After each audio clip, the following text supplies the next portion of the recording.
Yung mga balat ng saging kabayan na pinapatuyo ko, ilalagay ko doon sa ano ng pagtataniman ng strawberry. Kasi ito pag nabulok to kabayan, maganda to, magiging potassium to kabayan.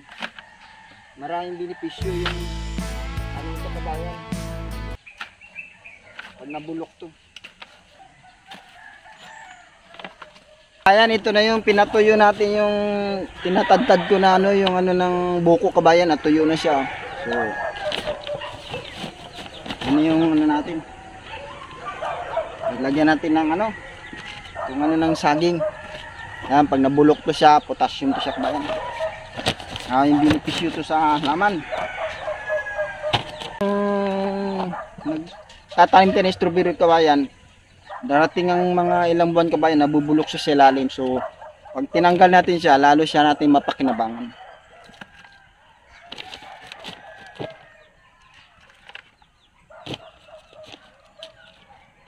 Kasi ito, pagkatapos nito kabayan, lalagyan natin yung lupang pinaghalo-halo natin, mga dumi ng rabbit, dumi ng manok, yung kinumpos natin. Lagay natin, bubulukin, tsaka natin tataniman ng strawberry.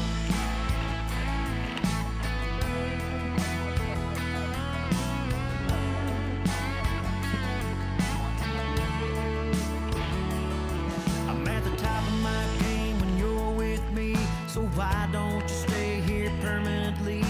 Make me the happiest man around. Let's find a place on the edge.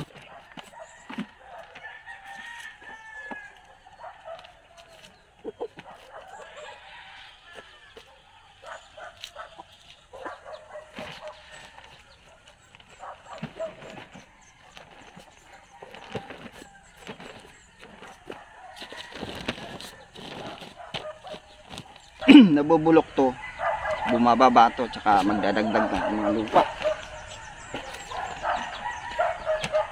Alam mo kabayan, kaya naisip ko to kasi ano yung kumbaga ito yung area na garden kabayan. Katotohanan, puro bato kabayan ang lalaki. Kaya lang gumanda yung mga halaman ko dahil sa mga ginagawa kong pataba, kombinasyon na pinaghalo-halo natin mga pataba. So itong gusto ko ganito. Para pag nagtanim ng strawberry, mataas siya, layo sa lupa, para pag umulan, hindi siya gano'ng matalsikan, tapos sasapinan, para maganda tingnan, malinis pa. So ito, nakakuha ko idea na ganitoin ko dahil wala man akong lupang paglalagay nito. Ito yung ano, habang binubulok to, mapakinabangan din natin to. Kasi ang strawberry ng strawberry, diba, ganyan na nakikita ko. Kung nasusundan mo yung mga video ko kabayan, ito yung manok na sisiw na yung bago lang ako nag-reels kabayan, ito yung kasama-sama ko kabayan dati. Yung maliit pa lang, ngayon ang laki na kabayan, ang hirap buhatin, mga 6.5 kilos. Yung sa kabigat.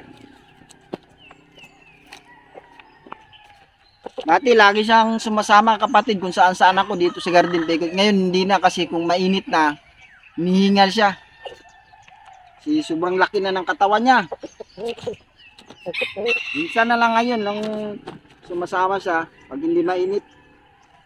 Pero pag mainit, hindi sasama. Ito yung ipapatong natin doon sa pagtataniman natin ng strawberry. Yan, matulog.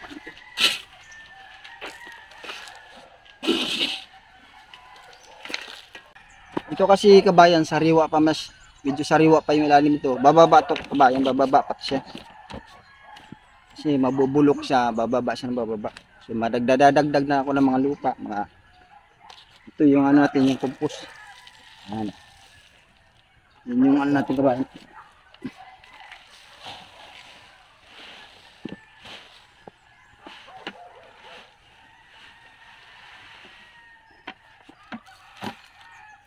Yan, ganito ang mangyayari kabayan. Yan. Mataas to sa lupa. Tapos lalagyan pa sapin dito para malinis.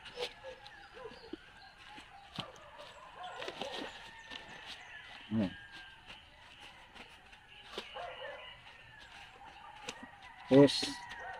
Ito na yung pagtataniman natin ng strawberry kabayan. Doon, papunta doon. Nangaba na lakarin mo kabayan mula doon sa ano.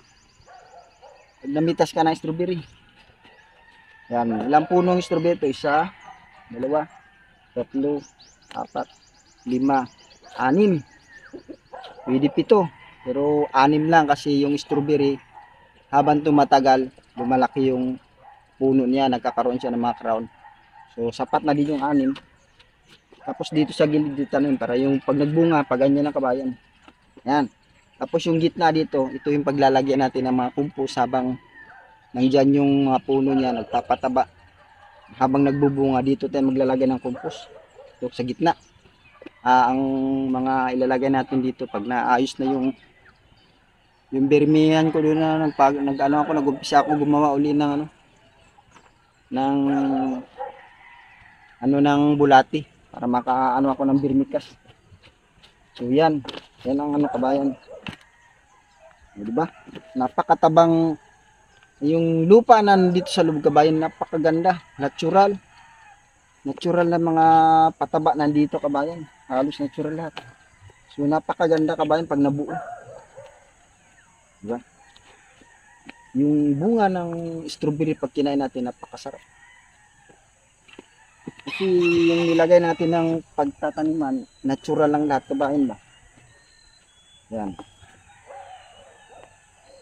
So ito kasi kabayan, itong plastic na to, ano siya, kung hindi siya masyadong ma-expose sa init, kasi lalagyan natin ito ng shield ng net, sa palagay ko aabot siya ng 2 taon.